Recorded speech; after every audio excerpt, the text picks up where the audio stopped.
Welcome to an interview for The Wire. On April 22nd, India recorded the highest one-day spike of COVID-19 cases ever recorded across the world. More than 314,000 cases in a matter of 24 hours.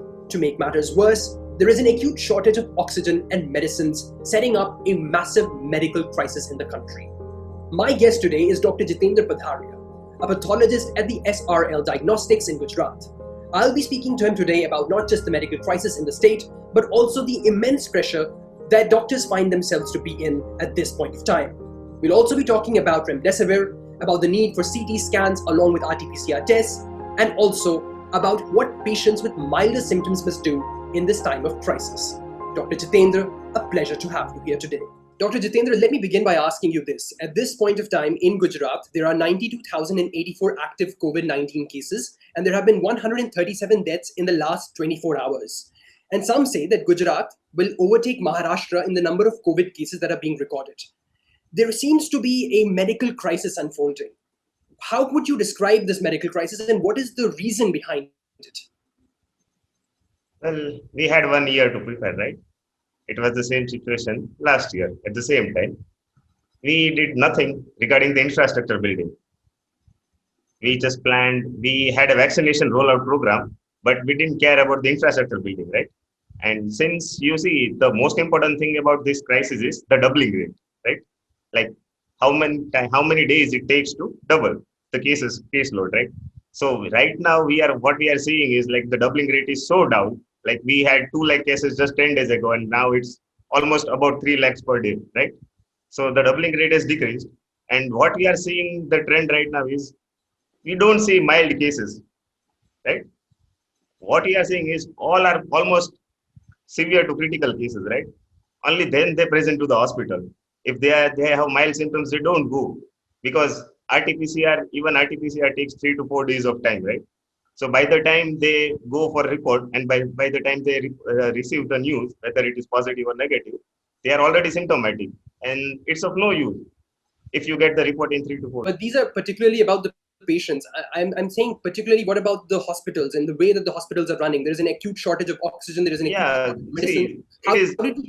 It's pretty obvious, right? See, I'm a doctor right now. If one of my family members, or including myself, if I get COVID positive and if I need a bed, I won't be able to arrange it.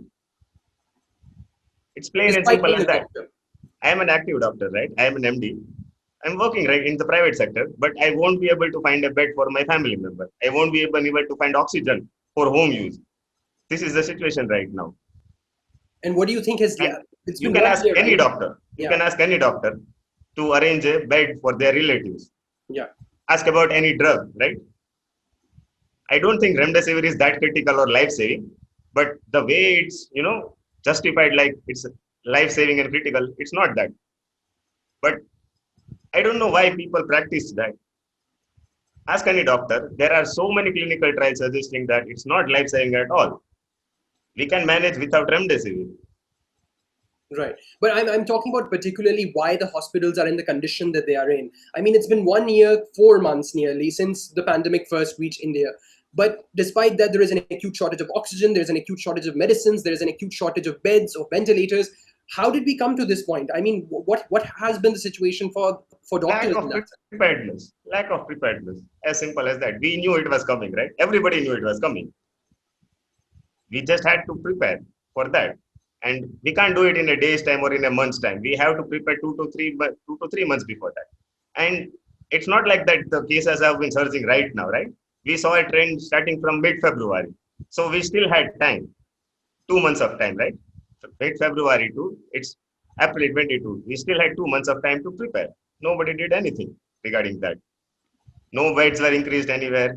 No oxygen supply. Nobody was worried about the oxygen supply. It's not an acute crisis right now. People knew. Ask any doctor. They all knew that somewhere, if we increase bed beyond the capacity of an hospital, there will be an acute crisis of oxygen, because it's not acute for a doubling rate, right? Right. If there are 1,000 beds, we have a limited amount of oxygen for that. If we increase 2,000 beds, we can't supply the oxygen required for that. And we have to prepare it for that before increasing the beds. And we didn't do that. I mean, I'm listening to you right now, and I can almost see that there is a struggle for doctors here. Doctors have been talking about this for a long period of time, that there is an acute shortage of beds, there is an acute shortage of oxygen. As you say, you all saw it coming. There was an inkling of that the situation might happen in the days to come. So I have to ask you, I mean, how are doctors faring in this immense pressure that they are now placed in? How are you tackling, how are you coping with this immense pressure? Because this is a very communicable variant. I mean, even you could get infected. And as you say, you can't find a bed if that unfortunate situation were to happen. So how are doctors faring in that environment? Well, we don't have any option other than to face it, and we are facing it, just like other people. What does a Every doctor think day, when they, what does a doctor think when they leave for the hospital in the morning? I mean, well, what is we wake out of up to hospital? see who's next. We just wake up to the news to see next day to see who's next. Right.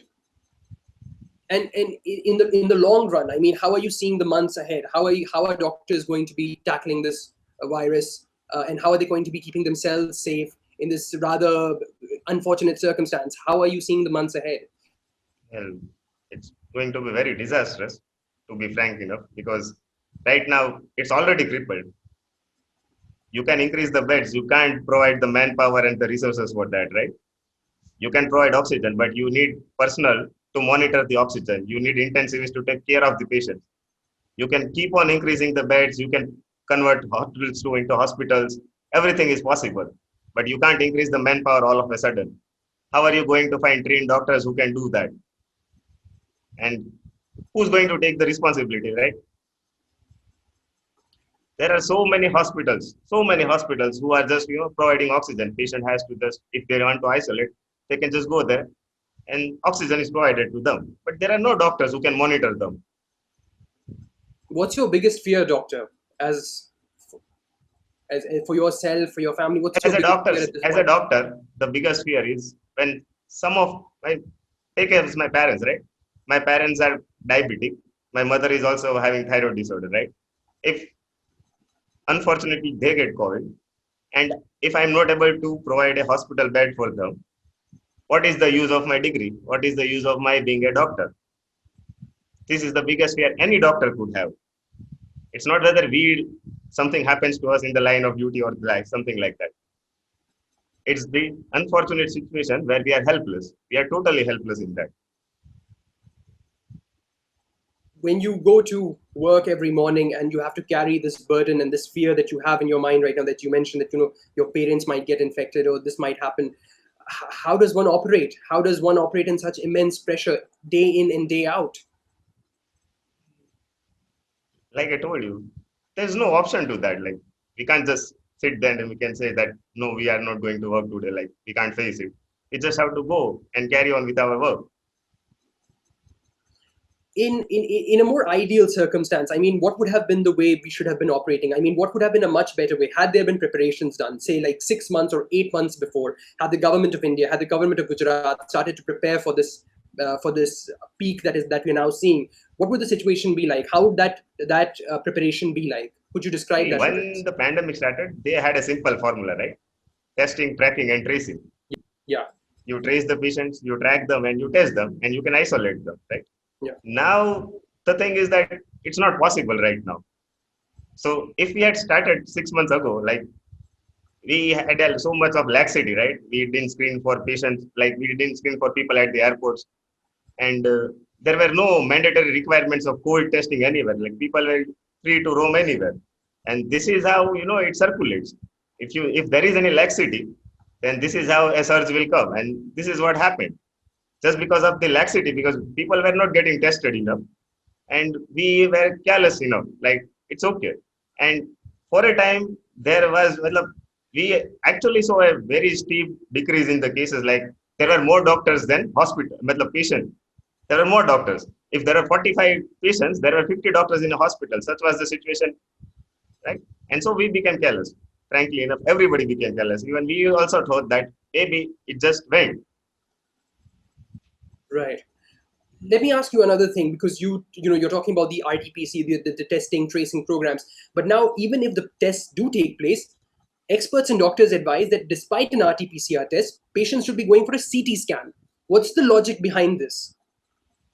Because see, RT-PCR only tells you whether you are positive or negative, right? CT Right. scan tells you how much of your lungs are affected Right. and severity score, just to judge the severity score whether you require hospitalization or not.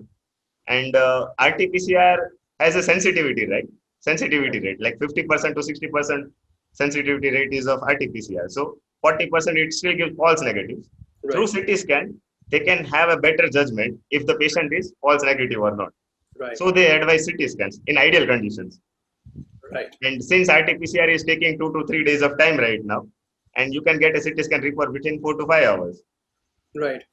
So, I mean, if a patient is having symptoms, mild symptoms, and he or she applies for getting an RT-PCR test done, would you say that they should nonetheless also look for a CT scan also later on, or is this something that is only for severe cases, a CT scan? Yeah, it's like there are so many conditions, right? Whether you are above 45 years of age, whether you have any comorbid conditions or not.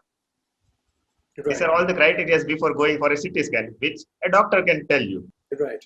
Right. Depends on case to case, Yeah. particularly. The problem with Indians is we self-medicate so much, right? Right. We self-medicate so much. The hoarding is a problem of self-medication because people are just hoarding up. Right.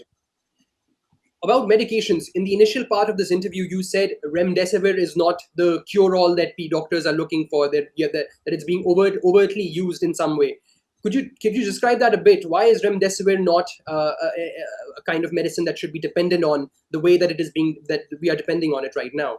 Because it has no effect on the mortality rate, right? It just, for mild cases, it just decreases the hospitalization days. It has no effect. If it is a more moderate to severe case, it's not found to be that much effective. Right. And what it is said right now as a life-saving drug, it's not life-saving drug at all. This is the most misinformed thing about remdesivir. It's not life-saving. But if they're not going to be hospitalized, surely their lives are being saved because And the situation is even not that if they severe, right? need, even if they need to give remdesivir, you can't give it without hospital setup. You need a proper setup and monitoring. Then only you can give. Would then would remdesivir be a life-saving drug then in that particular environment? If No, still not. so what does it do then? It's an experimental drug because just because we don't have any other drug, we are giving it. Same as of plasma therapy. It's an experimental therapy. Right. We are not sure it works or not. We just give it. So, I mean? There are other medicines that people are depending on as well. Fabiflu is one of them. Are you saying that these medicines as well are not exactly life-saving? That they're just going to abate the symptoms of the virus? They are essential drugs. They are They're not essential. life-saving drugs. Yeah. There is a difference between life-saving and essential drugs. Right. If we could take the focus from remdesivir to another medication, what would you say that medication should be? So medication is not important right now. Oxygen is very much of importance. Right. Right. I'll come to a last question, doctor, now, and this is particularly from a patient's point of view, because we are looking at a medical infrastructure that is already overburdened by patients right now. For people having milder symptoms, what should be the way around? How should we be keeping ourselves? What should a patient with mild symptoms be doing at this point of time? Should they be going for... The current trend is, right, if there is a family consisting of 5 to 6 members, right? Previously, it was like 1 or 2 would come positive. Right now, it's not like that. If one is positive, it's so communicable that all of them might get the disease within a few days of time. So what we can do is, people don't wear masks at home, right? People don't wear masks outside also. But if they know somebody has any slight symptoms like fever or cough or cold, what others should do is they should wear masks at home also. Isolate the person who has symptoms, get them tested and isolate them. And what others who are not asymptomatic or who don't have any other symptoms, they should just wear mask at home.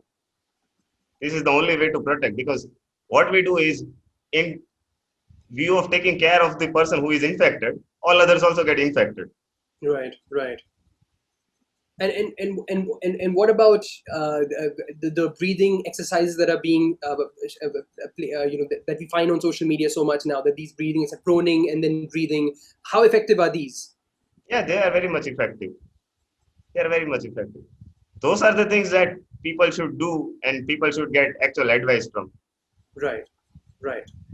And last question. I mean, in the months ahead, what are you expecting is going to be the outcome of everything that has been happening? What do you think is going to happen in the months to come as a doctor? Well, we haven't seen the peak yet, so we can't just say right now. Once we know where the peak is and once we see a tapering flow, right? It's just increasing day by day. So we can't just give a condition, we can't judge right now. We need to know when the peak will come. And once we know when the peak has come, then we can know when it will taper off. Right, right. Thank you so much, doctor. Thank you for speaking to us. To receive instant updates on all videos from The Wire, click the subscribe button and hit the bell icon. Pay to support independent journalism. Click the link in the description and choose the amount you want to pay.